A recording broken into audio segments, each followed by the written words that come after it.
Halo semuanya, perkenalkan nama saya Felicia Agatha dari jurusan Accounting 2023 dengan NIM 01060423112 dan saya berasal dari Universitas Ciputra. Jadi pada kesempatan kali ini saya ingin membahas mengenai perusahaan dagang mulai dari jurnal umum hingga sampai laporan posisi keuangan.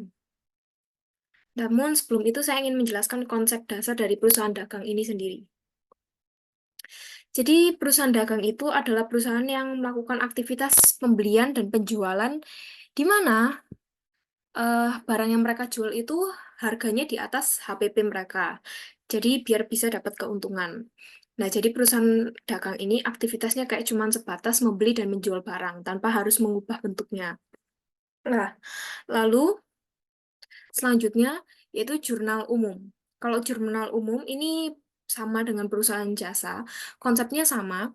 Dia masih diartikan sebagai tempat mencatat seluruh transaksi keuangan yang terjadi di perusahaan. Dan ini tuh tujuannya untuk menjaga keseimbangan antara debit dan kredit. Cuman bedanya di jurnal umum perusahaan dagang ini nanti ada kayak potongan pembelian, terus ada HPP, eh, pendapatan penjualan, bedanya hanya itu aja. Terus selanjutnya yaitu FOB. FOB itu singkatan dari Free on Board. Jadi bisa diartikan bahwa FOB ini merupakan metode pengiriman barang. Dan di sini ada dua macam FOB. Yang pertama FOB destination, di mana FOB destination itu biaya pengirimannya ditanggung oleh penjual. Jadi nanti tanggung jawab penjual itu akan lepas kalau misalkan barang itu sudah sampai di tangan customer. Nah, sebaliknya kalau FOB shipping itu dia biaya pengirimannya itu akan ditanggung oleh pihak pembeli. Jadi tanggung jawab penjualnya akan lepas kalau misalkan barang itu udah masuk truk angkut karena itu udah jadi tanggung jawab pembeli. Lalu yang selanjutnya ada term of payment. Term of payment ini adalah pembayaran termin. Biasanya perusahaan atau penjual itu dia memberikan jangka waktu tertentu kepada pembelinya untuk melakukan pembayaran sebelum jatuh tempo. Dan term of payment ini ada beberapa jenisnya. Jadi yang pertama itu ada EOM atau end of month. Jadi ini pembayaran yang harus dilakukan secara penuh sebelum akhir bulan. Contohnya, misalkan kita menerima invoice dengan termin EOM di tanggal 10 Agustus. Jadi kita harus bayar itu sebelum akhir bulan Agustus itu. Nah, lalu term of payment selanjutnya ada N per 30. N per 30 ini ketentuan pembayaran yang harus diterima dalam waktu 30 hari sejak kita terima invoice. Eh, jadi contohnya, misalkan 1 Agustus kita terima, 1 September kita terima invoice. Dengan termin pembayaran N per 30. Jadi kita harus bayar itu sebelum 1 Oktober. Jadi itu yang disebut dengan N per 30. Kalau misalkan EOM itu kan kalian terima invoice di tengah bulan, di awal bulan, itu tetap akhir bulan itu. Tapi kalau ini disesuaikan, jangka waktunya 1 bulan gitu. Terus yang selanjutnya N per 15 EOM. N per 15 ini artinya kalian akan dapat diskon kalau misalkan belum kalian sudah melunasi sebelum jatuh tempo tanggal 15 ini. Misalkan kita dapat invoice di tanggal 15 Agustus. Nah, jadi kita punya waktu 15 hari untuk membayar ini dan mendapatkan diskon. Jatuh temponya adalah akhir bulan. Jadi akhir bulan itu adalah batas waktu kamu membayar, tapi itu kamu nggak dapat diskon. Lalu yang selanjutnya adalah 2/10 N per 30. 2/10 N per 30 ini artinya kamu dapat diskon 22% kalau misalkan kamu melunasi sebelum tanggal 10 dari transaksi itu. Misalkan kamu tanggal 1 terima invoice. Jadi dihitungnya itu mulainya dari tanggal 2, 3, 4, 5, 6, 7, 8, 9, 10, 11. Jadi tanggal terakhir kamu bayar untuk dapat 2% diskon itu tanggal 11. N per 30. N per 30 ini kayak cuma jatuh tempo aja. Kamu deadline-nya masih akhir bulan, 30 hari. Cuman kalau misalkan kamu udah lewat dari 10 hari, itu kamu nggak dapat diskon. Lalu yang terakhir yaitu 2/10 EOM. Kalau 2/10 ini dia kamu dapat 2% sebelum kalau misalkan membayar sebelum dari tanggal 10, cuman dia melunasinya di akhir bulan yang sama. Jadi kalau misalkan 2/10 N/30 itu kan dia ngikuti hari di mana kalian terima invoice. Tapi kalau 2/10 EOM itu dia mengikuti bulan tanggal terakhir bulan yang kalian terima invoice itu. Lalu yang terakhir yaitu laporan keuangan. Kalau laporan keuangan dia masih sama perusahaan jasa. Dia tuh catatan informasi keuangan suatu perusahaan di satu periode yang biasanya digunakan untuk menggambarkan kinerja atau kondisi perusahaan tersebut. Mungkin perusahaan tersebut rugi atau untung atau apa, konsepnya sama. Begitu juga dengan neraca saldo, dengan buku besar, dia masih sama. Cuman bedanya mungkin nanti akan ketambahan akun HPP, beban akun penjualan, potongan penjualan, dan lain sebagainya.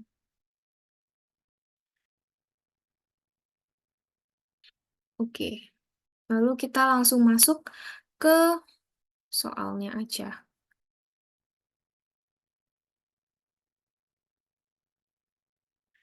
Di sini kita yang pertama dulu yaitu ada surat pernyataan setor modal dengan perusahaan PT Agatha.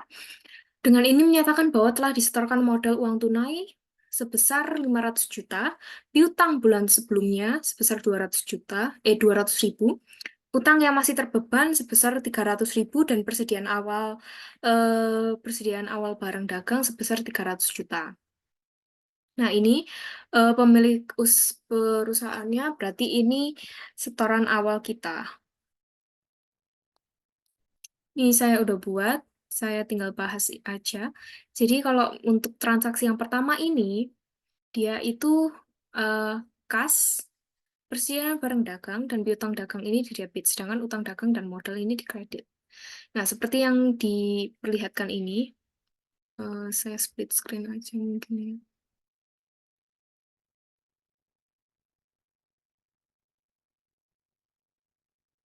Oh, wait,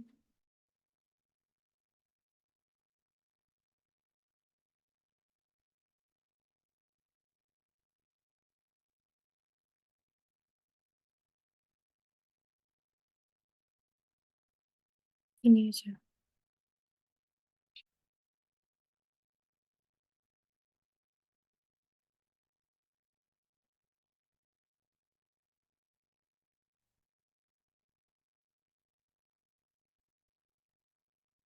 Oke.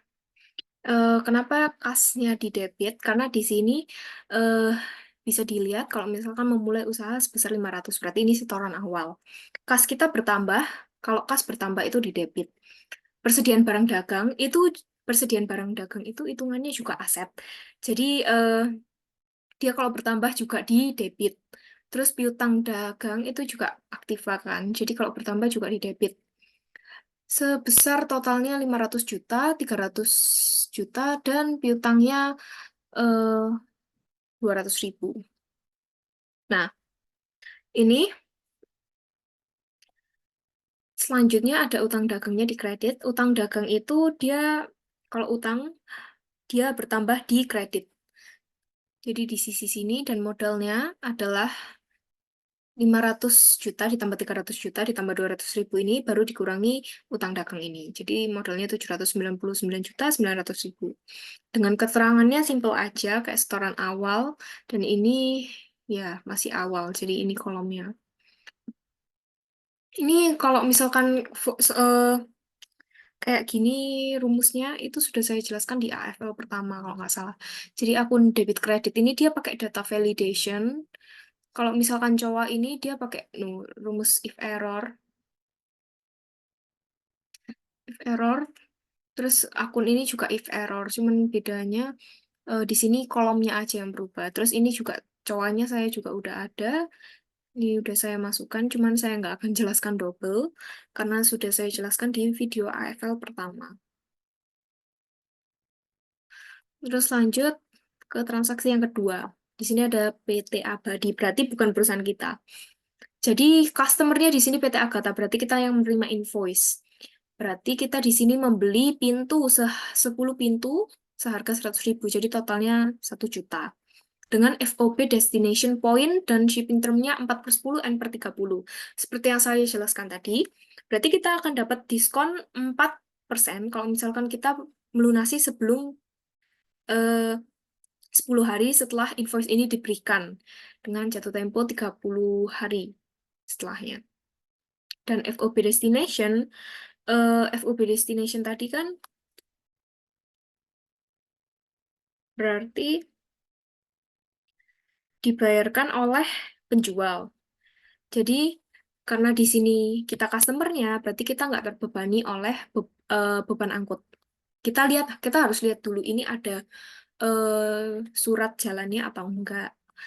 Oke, di sini nggak ada ya, berarti cuma invoice ini aja. Berarti eh, transaksinya adalah persediaan barang pada utang dagang. Di sini persediaan kita nambah, seperti yang saya bilang, persediaan itu aset, kalau bertambah di debit, dan utang kita bertambah. Utang bertambah di kredit. Karena kita di sini shipping turn-nya 4/10 N per 10, dan kita masih terima invoice, belum terima kwitansi. Berarti kita masih harus bayar lagi. Di sini sebesar 1 juta, dan di sini ke, di keterangannya ditulis aja ini membeli persediaan terminnya berapa.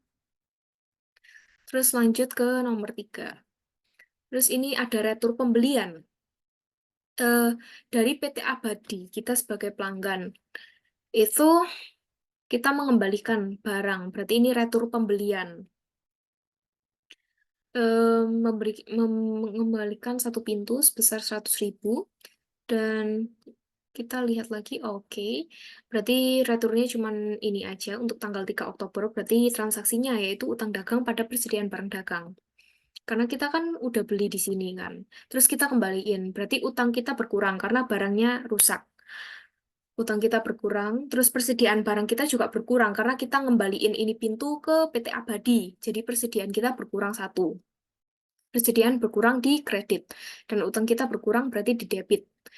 Dan ini utang dagangnya 100.000 masing-masing. Dan ini keterangannya simpel aja, utang berkurang dan ini untuk retur pengembalian. Oke. Lalu lanjut ke yang tanggal 4 Oktober. Oke, tanggal 4 Oktober ini kita sudah terima kwitansi pembayaran dari PT Abadi sejumlah Rp864.000.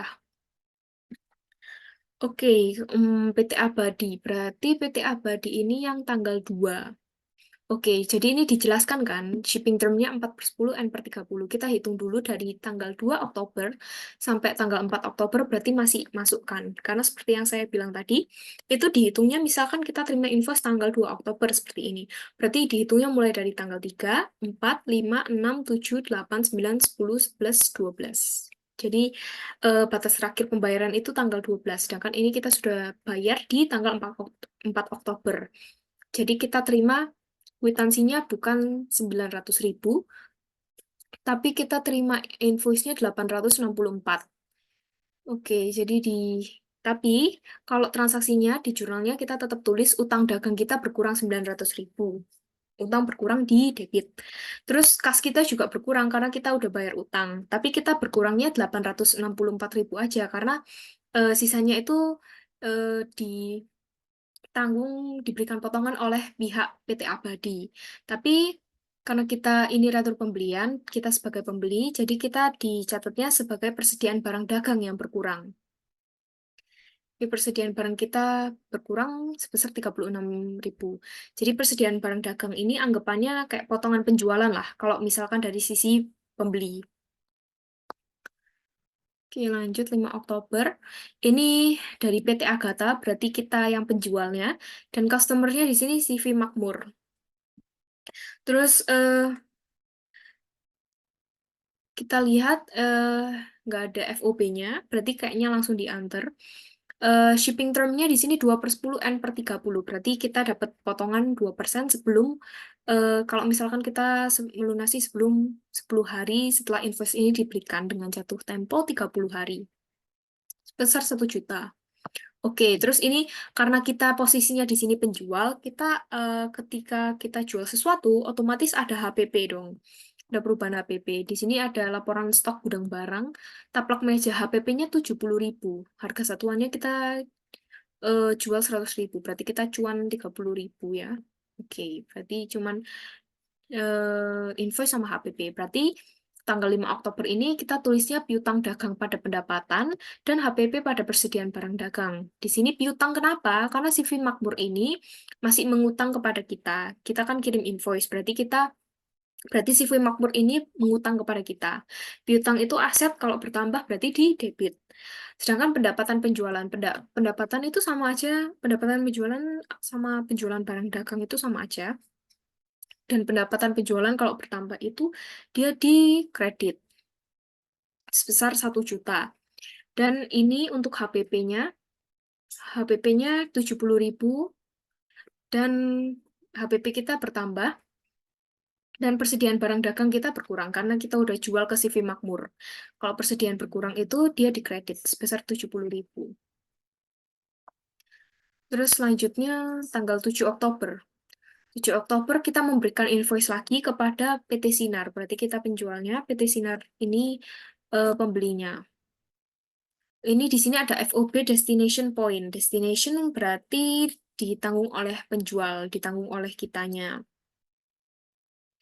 Terus di sini shipping termnya N/30 EOM. Dia beli kaca setotalnya 157.000. Nah, ini ada surat keterangan jalan. Jadi surat keterangan jalan itu diberikan kalau misalkan kita ngirim sesuatu. Di sini surat jalan atau ongkirnya berarti 45.000. Nih, biaya transport ditanggung oleh penjual karena di sini penjualnya PT Agatha, berarti kita yang tanggung biaya transportnya. Terus, oh ini ada HPP lagi untuk tanggal 37 untuk tanggal 7 Oktober. Di sini HPP-nya 50.000 tapi kita jual 78.500. Berarti kita cuan 20.000, 30 ribuan lah. Ya, berarti di sini ada invoice, surat jalan, dan HPP. Jadi di sini untuk 7 Oktober kita tulisnya, invoice-nya kita tulis piutang dagang pada pendapatan penjualan, karena sama seperti soal yang tadi, PT Sinar ini masih utang ke kita, maka dari itu kita kirim invoice kan ke mereka, dan piutang itu bertambah di debit. Lalu pendapatan penjualan itu bertambah di kredit, karena pendapatan kan emang kalau bertambah di kredit, sebesar 157.000. Terus yang ini beban angkut penjualan. Lah, karena di sini FOB-nya destination dan kita posisinya sebagai penjual, otomatis kita yang tanggung itu biaya angkut.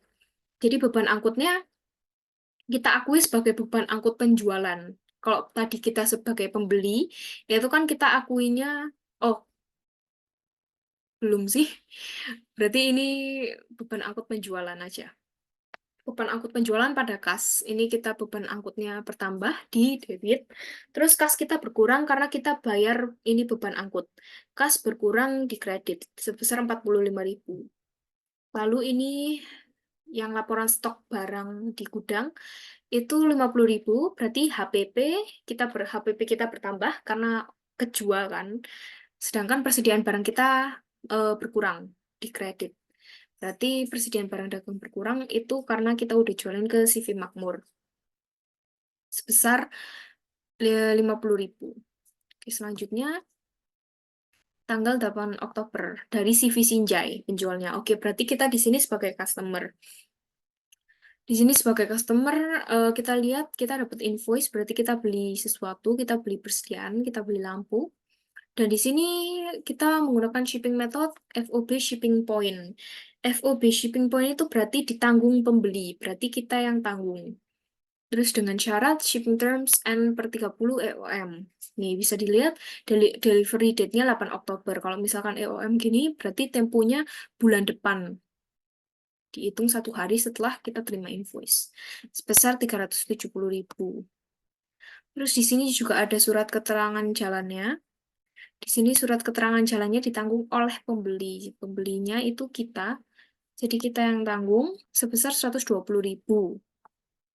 Oke, jadi yang 8 Oktober ini transaksinya persediaan barang dagang pada kas sebesar 370.000 dan persediaan barang dagang pada kas juga. Nah, kenapa kayak gitu? Yang pertama yang 370.000 ini untuk mencatat invoice kita. Persediaan barang dagang kita meningkat karena kita beli sesuatu. Persediaan tadi meningkat di debit. Dan kas kita berkurang. Oh,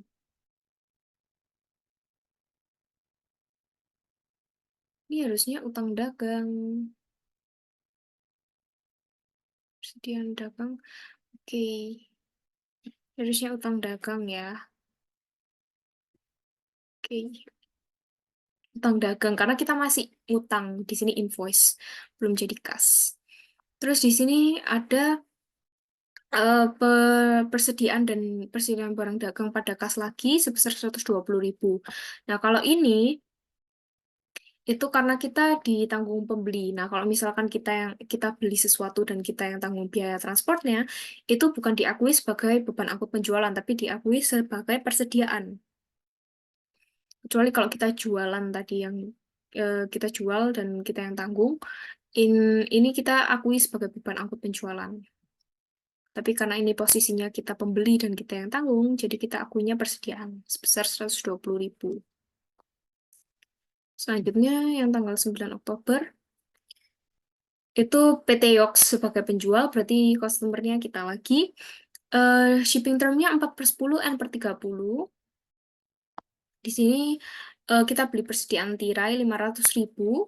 Lalu, oke, invoice aja, berarti tanggal 9 Oktober ini, dia kas pada piutang dagang. Jadi kasnya kita eh, 9 Oktober ini, Ding. Persediaan barang dagang pada utang dagang. Jadi persediaan barang dagang kita bertambah karena kita beli tirai ini, dan utang dagang kita juga bertambah karena kita beli ini masih ngutang. Utang bertambah di kredit, persediaan bertambah di debit. Lalu selanjutnya 16 Oktober. 16 Oktober kita terima kwitansi pembayaran. Oh, kita yang memberikan karena ini terima dari PT Agatha. Jadi ini 400.000 rupiah untuk pembayaran invoice 50.555.55. Oke, CV Makmur sebesar 400.000. Eh, berarti ini invoice 50.55 ini CV Makmur, dia bayar yang ini. Ini dia bayar yang 1 juta ini.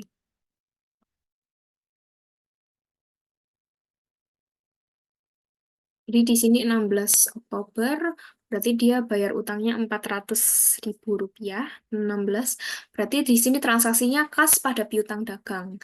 Kas kita bertambah karena CV Makmur sudah melunasi utangnya, dan piutang kita berkurang. Piutang berkurang itu berarti dikredit, karena kita udah nggak punya utang, kita nggak ngutangin siapa-siapa lagi. Karena dia udah bayar utangnya, jadi kita nggak punya piutang ke CV Makmur lagi. Jadi dia juga berkurang 1 juta, 1 juta. Ini invoice-nya yang salah ya. Karena yang CV Makmur itu dia harusnya, nih, harusnya 1 juta ya. Cuman ini masih belum keganti.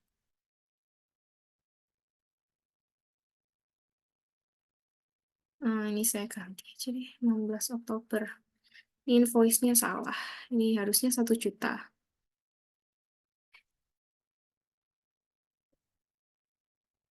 1 juta rupiah. Oke, selanjutnya. Di tanggal 17 Oktober kita terima retur penjualan. Jadi retur penjualan dari, kita yang memberikan ke PT Sinar.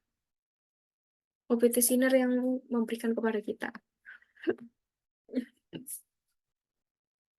Ini retur penjualan sebesar 157.000 dari PT Sinar. Oke, nah karena ada retur pengembalian, jadi HPP-nya juga terpengaruhi. Di sini HPP-nya 50.000 ya. Oke, berarti di sini transaksi yang kita catat tanggal 17 Oktober, yaitu yang pertama retur penjualan dan BH pada piutang dagang. Di sini returnya bertambah karena ada yang ngembaliin barang ke kita dan piutang dagang kita berkurang. Karena di sini PT Sinar kan sebelumnya beli secara utang. Nah, kalau misalkan dibalikan berarti piutangnya juga berkurang dong. Jadi piutang berkurang di kredit. Lalu untuk yang HPP ini, karena HPP ini eh, dia ngembaliin ke kita, berarti HPP-nya kan otomatis balik ke kita. Berarti HPP-nya berkurang. Kalau HPP berkurang itu dia di kredit. Persediaan barang dagang kita juga jadi nambah karena orang itu ngembaliin ke kita. Jadi persediaan nambah, HPP berkurang sebesar masing-masing 50.000. Lalu selanjutnya tanggal 19 Oktober, kita di sini jadi penjualnya. Customernya di sini PT Bahari. Kita lihat di sini seperti biasa, shipping methodnya ada FOB shipping point, dan shipping termnya 2/10 M per 30. Oke, dia beli 2 juta. Berarti FOB shipping ini nanti yang akan tanggung pembelinya. Jadi PT Bahari sendiri yang akan nanggung. Tapi kita tetap kirim surat jalan. Surat jalan ke PT Bahari sebesar 200.000. Nah, di sini ada HPP juga. Hmm, Laporan stok gudang barang. HPP-nya di sini 130.000. Oke, kita bahas satu-satu ya. Sini 19 Oktober. Untuk invoice-nya berarti dia ada piutang dagang pada pendapatan penjualan. Di sini piutang dagang kita bertambah karena di sini PT Bahari itu belinya utang. Jadi otomatis piutang kita bertambah. Piutang bertambah itu di debit. Lalu pendapatan penjualan kita juga bertambah. Pendapatan penjualan bertambah di kredit. Dan di sini kenapa nominalnya 2.200.000 padahal di sini 2 juta? Karena ini digabung sama surat keterangan jalan. Jadi ntar walaupun di sininya dipisah, tapi ntar di jurnalnya digabung. Karena yang tanggung kan pembelinya. Jadi kita gabung aja. Lalu untuk yang laporan stok barang gudang ini, dia masuknya ke HPP pada persediaan barang dagang. HPP kita bertambah di debit, sedangkan persediaan barang dagang kita berkurang karena kita kan udah jual barang itu sebesar 130.000 masing-masing. Lalu lanjut ke tanggal 20 Oktober. 20 Oktober ini kita dapat kwitansi pembayaran dari PT Yox, berarti kita yang melunasi sebesar 500.000 rupiah. Atas invoice 40444. PT Yox ini berarti kita harus bayar sebesar 500.000.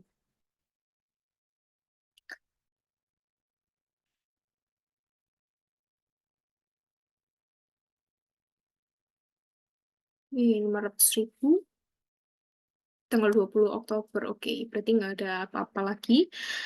20 Oktober berarti kita catatnya sebagai utang dagang pada kas. Jadi utang dagang ini bertambah, berkurang. Berkurangnya kalau utang berkurang kan di debit. Karena kita udah melunasin utang kita ke PT Yox. Jadi, karena kita kan udah terima kwitansi. Sebesar 500.000. Dan kas kita berkurang karena kita udah bayar utang ini ke PT Yox. Berkurang juga 500.000 pas berkurang di kredit. Oke, yang selanjutnya adalah kwitansi pembayaran tanggal 21 Oktober. Oke, kita terima kwitansi di sini sebesar 2.160.000 dari PT Bahari. Oke, di sini penanda tangannya. Untuk invoice 300.000 sekian ya. Berarti ini membayar yang ini. Oke, karena ini shipping termnya 2/10 N per 30, jadi kita masih terima diskon. Jadi dari 19 Oktober, 20, 21, 22, 23, 24, 25, 26, 27, 28, 29. Berarti kita masih terima karena kita bayarnya di 21. Berarti kita terima 2%. Nah, maka dari itu di kwitansi pembayarannya itu ditulis 2.160.000 rupiah. Kita bukan bayar 2.200.000, tapi kita cuma bayar 2.160.000 karena kita kena 2% diskon itu. Dan kalau misalkan dicatat di transaksinya nanti ada kas dan potongan penjualan ini di debit dan piutang dagangnya di kredit. Di sini kasnya 2.260.000 dan potongan penjualannya di sini 40.000 dan piutang dagangnya 2,2 juta. Sini eh, dia mereka cuman bayarnya 2.160.000 karena kita yang ngenain potongan. Jadi potongan itu dari kita sebesar 40.000. Ini pembayaran dengan diskon. Kalau misalkan yang 20 Oktober tadi, itu terima dari PT Yox. PT Yox ini tanggal yang mana ya PT Yox ini? Oke, 9 Oktober. Dia 4/10. Sedangkan kita bayarnya 20 Oktober. Itu kan udah melewati batas. Dari tanggal 9, 10, 11, 12, 13, 14, 15, 16, 17, 18, 19. Oke, kita lewat berarti otomatis kita nggak dapat potongan. Jadi maka dari itu, kenapa yang tanggal 20 itu, nih yang pas dilunasin PT Yox ini 500.000 dan dia transaksinya bisa dilihat nggak ada potongan, karena dia udah lebih dari tempo. Jadi dia pelunasannya tanpa diskon. Sedangkan yang ini dia masih dapat diskon. Jadi kita cuman kirimin kwitansi sejumlah yang harus mereka bayarkan aja. Karena kan potongannya udah ada nih 40.000. Nah, itu beda yang spesifik ya dari yang ada potongan dan pelunasan tanpa potongan di tanggal 13 dan tanggal 12. Lalu yang terakhir, oke, ini ada kita beli ke PT Kin diantar hari itu juga sebesar 100.000 dan ini ada surat keterangan jalannya ditanggung oleh penjual, berarti ditanggung oleh PT Kin. Berarti kita nggak perlu nulis beban beban angkut. Dan di sini ada kwitansi, berarti hari itu juga kita langsung bayar ya.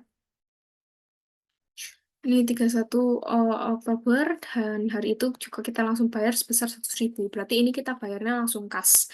Berarti di sini peralatan pada kas. Karena peralatan kita bertambah karena kita beli peralatan dan kas kita berkurang karena kita langsung bayar kas detik itu juga.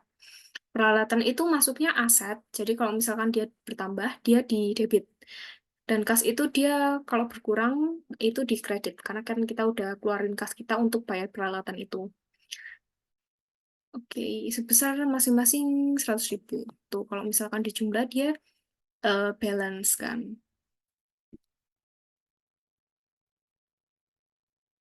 Oke, kita full screen lagi. Tuh, untuk lihat lebih jelas aja. Ini keterangannya. Nah, terus kita lanjut ke buku besar.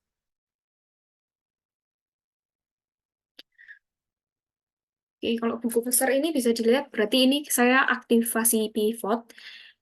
Ini sebenarnya sudah saya jelaskan di AFL 1, cuman Hmm, biasanya kita dari jurnal umum ini kita langsung ke insert, ke pivot table, ke dari tabel rentang ini, kita pilih lembar kerja yang baru. Nah, ntar juga muncul kayak gini. Ntar kalian, kalau misalkan buku besar, itu yang perlu dicenang tanggal, debit, kredit, sama akun. Dan saldo. Saldo itu kayak summarize dari kredit, debit, kreditnya. Ini udah ada di sini kasnya segini persediaan barang dagang, piutang tuh sama kan kayak perusahaan jasa, cuman bedanya dia ketambahan akun persediaan barang dagang, piutangnya juga sama walaupun namanya piutang dagang. Karena ini kan piutang yang kayak dialokasikan untuk operasional dagang. Terus peralatannya masih sama, ini utang dagang, pendapatan penjualan, terus ada retur penjualan dan PH, ada potongan penjualan, HPP, beban angkut. Bedanya cuma di situ aja. Terus neraca saldo ini juga saya pakai pivot table dari jurnal umum kayak tadi. Kita buka, kalau misalkan neraca saldo ini yang dicentang cukup debit kredit, akun saldo debit dan saldo kredit aja. Nah, rumusnya, eh, nah ini. Kalau yang saldo untuk buku besar itu, rumusnya kalau misalkan debit lebih dari kredit, maka debit dikurangi kredit. Jika tidak, malah sebaliknya. Kredit dikurangi debit. Ini rumus untuk buku besar. Nah, terus yang rumus saldo untuk neraca saldo itu ada saldo debit, ada saldo kredit. Nah, rumus saldo debit ini jika debit lebih besar dari kredit, maka debit dikurangi kredit. Jika tidak, maka nol. Namun kalau misalkan saldo kredit, rumusnya itu jika kredit lebih besar daripada debit, maka kredit dikurangi debit. Jika tidak, maka nol. Gitu juga sebaliknya. Jadi ini rumusnya. Jadi yang atas ini dia untuk buku besar, yang saldo debit dan saldo kredit ini dia untuk neraca saldo.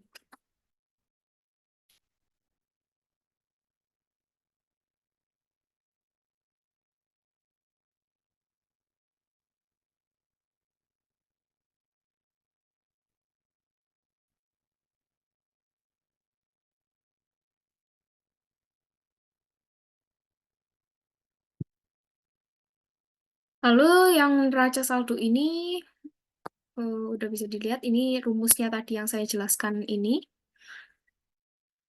Untuk menyalakan pivot table-nya juga sama. Jadi ini bisa dilihat kasnya di sini. Di sini ada jumlah, jangan lupa ya. Ntar kalau misalkan kalian centang ini, akunnya itu ada di sini, di baris sini. Terus eh, debit kreditnya di sini. Dan saldo debit, saldo kreditnya juga di sini juga. Tapi dijadikan sum semuanya. Jangan dijadikan eh, count ataupun yang lain daripada sum. Karena kalau enggak dia hitungannya beda.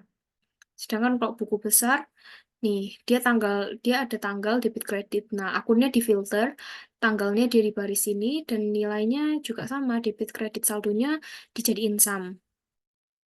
Dan neraca saldonya gampang kok aktivasi pivot table ini. Terus ini jumlah saldonya segini, Kak. Cuman dia kelemahannya kalau neraca saldo pakai pivot table, dia totalnya tetap harus kita hitung sendirian, kita hitung manual. Jadi ini saya sum, terus ini juga saya sum. Buku besar ini di sini bisa pilih, misalkan yang pertama kas, terus eh, sisanya tinggal copy aja ke bawah, terus di sini ganti persediaan, terus copy lagi, terus ganti piutang, copy lagi, ganti peralatan, tinggal gitu aja. Lalu habis itu laporan ini yang agak banyak ya. Di sini ada laporan laba rugi. Jadi laporan laba rugi, hmm, konsep dasarnya itu dia menghitung apakah perusahaan ini dia untung atau rugi. Jadi di sini kita pakainya yang metode perpetual. Di sini pendapatan penjualannya sebesar sekian. Ini tuh didapatkan dari jurnal umum nih, bisa dilihat. Jurnal umum H18, 22, dan 40 itu ditambah. Nih, yang H18 ini pendapatan penjualan ditambah dengan pendapatan dan penjualan tanggal 7, ditambah juga pendapatan penjualan di tanggal 19. Jadi hasilnya 3.357.000. Terus ini harus kita kurangin sama retur dan potongan penjualan. Nah, returnya ini juga dari jurnal umum tuh. Bisa dilihat rumusnya. Q35 dari sini. Nih, retur penjualan 157.000.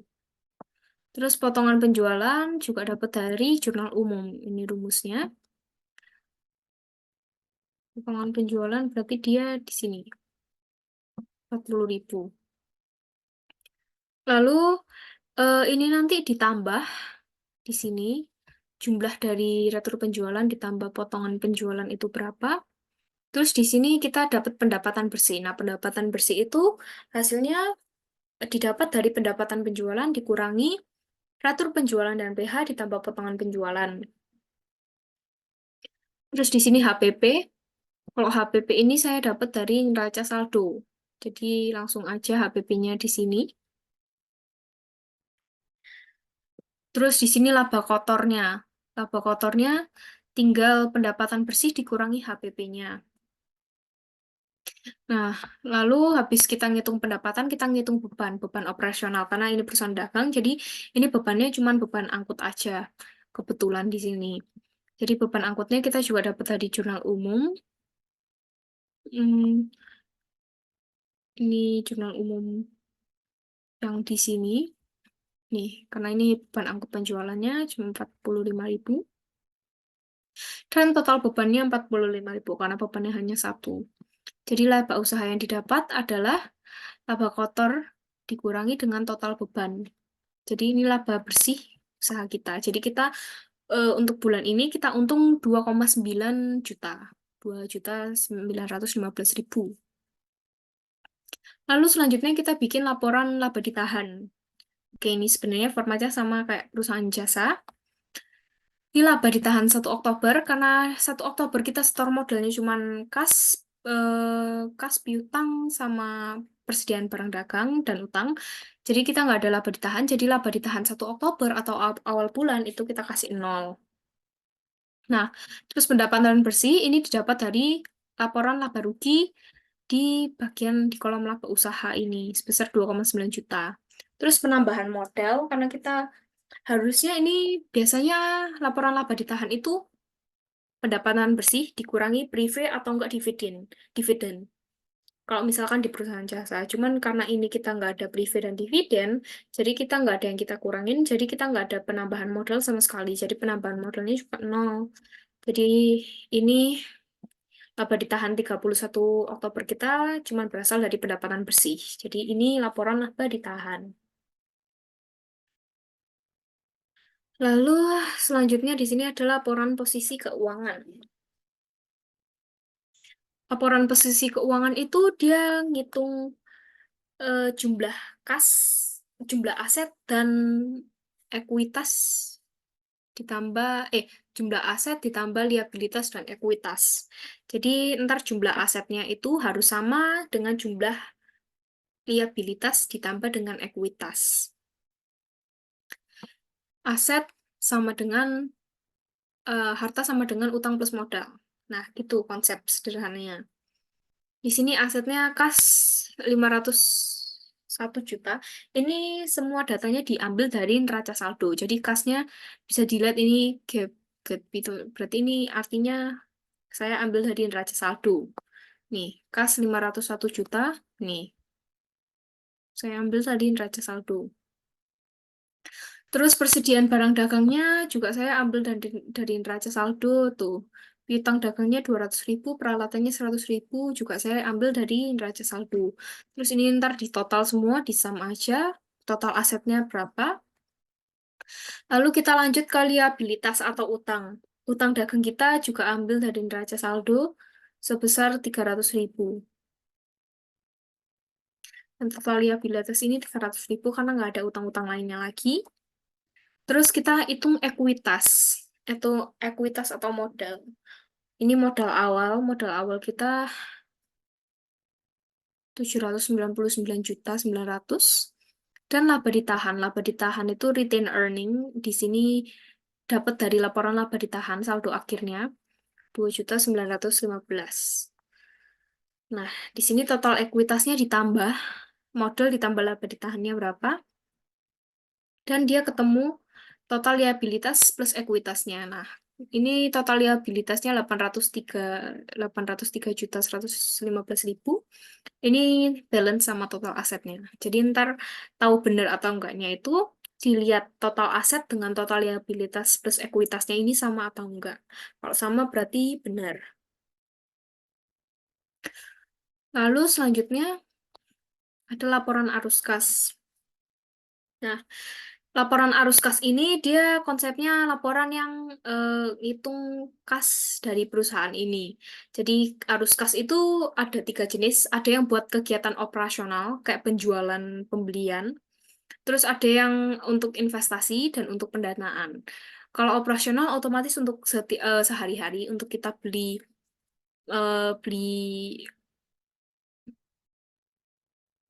apa ya beli kosongannya untuk kita jual lagi. Terus kalau misalkan investasi itu untuk kita beli modal gitu lah, beli modal untuk hal yang untuk kita jual lagi kayak peralatan, mesin itu kan jangka panjang dan untuk bisa digunakan untuk kita menjual sesuatu. Dan itu bisa dipakai dengan jangka panjang, itu disebut arus kas dari kegiatan investasi. Terus kalau arus kas dari kegiatan pendanaan itu biasanya yang kayak dividen, eh, modal saham gitu biasanya eh, arus kas dari kegiatan pendanaan itu masuknya di sini. Nah, di sini pendapatan penjualannya kita dapat lagi dan lagi dari jurnal umum. Di sini bisa dilihat jurnal umum kolom G33 ditambah kolom G45.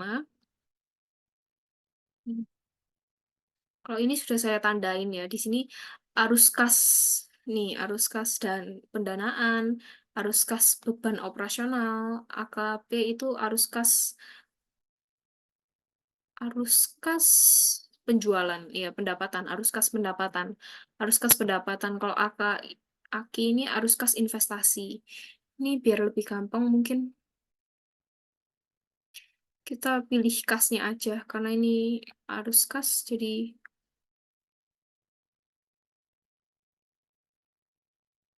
nah, jadi pendapatan penjualan ini dari ini eh, transaksi tanggal 16 ditambah transaksi tanggal 21 yang kas ini. Jadi hasilnya 3,1 juta, 3.160.000. Lalu lanjut ke biaya operasional. Ini biaya operasional berarti AKB, beban operasional. AKB di sini ada tiga, ada empat bahkan ya. Oh, ada lima. Di sini yang arus kas untuk beban di sini di dari tanggal 4 Oktober ditambah dengan transaksi 7 Oktober ditambah dengan 8 Oktober dan 20 Oktober ntar hasilnya ini biaya operasional. Lalu yang kas neto ini didapat dari pendapatan penjualan dikurangi biaya operasional. Jadi hasilnya segini. Lalu selanjutnya untuk arus kas kegiatan investasi. Oke, ini put aja biar jelas kalau misalkan laporan arus kas itu dia arus kasnya terdiri dari tiga kegiatan. Nah, terus arus kas dari kegiatan investasi ini biasanya pembelian mesin, pembelian peralatan itu biasanya masuk sini. Dari sini ada biaya peralatan, di sini ada peralatan investasi. Nih, arus kas investasi sebesar 100.000. Berarti di sini 100.000.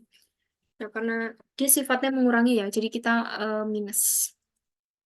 Oh ya, terus di sini peralatannya kan biasanya kalau misalkan di posisi keuangan pada umumnya itu kalau ada penyusutan, penyusutan peralatan atau penyusutan gedung gitu biasanya. Nah, biasanya kalau misalkan ada peralatan di sini, biasanya dia di bawahnya harus ditulis dengan akumulasi penyusutan peralatan, harus dikurangin dulu. Nah, cuman ini karena kita belinya ini peralatan ya. Ini tanggal 31 peralatan pada kas, kita belinya di akhir, jadi ini nggak perlu disesuaikan karena dia belinya di akhir periode, jadi dia disesuaikan di periode berikutnya, di bulan berikutnya, di bulan eh, November berarti. Jadi maka dari itu di sini nggak ada eh, akumulasi penyusutan. Oke, kita lanjut lagi. Terus kenaikan netonya pada kas itu dihitung dari kas neto ini ditambah dengan kegiatan investasi. Jadi 1,161 juta. Nah, di sini kas awal periode kita 500 juta. Nih, 500 juta. Dan kas pada akhir periode kita tinggal ditambah aja kenaikan neto pada kas dan kas pada awal periode. Jadinya 501.161.000. Nah, jumlah kas akhir periode ini harus sama dengan yang di posisi keuangan nih. Sama kan 501.161 sama. Terus di neraca saldo juga sama. Ini akhir periode. Berarti ini laporan arus kasnya sudah benar.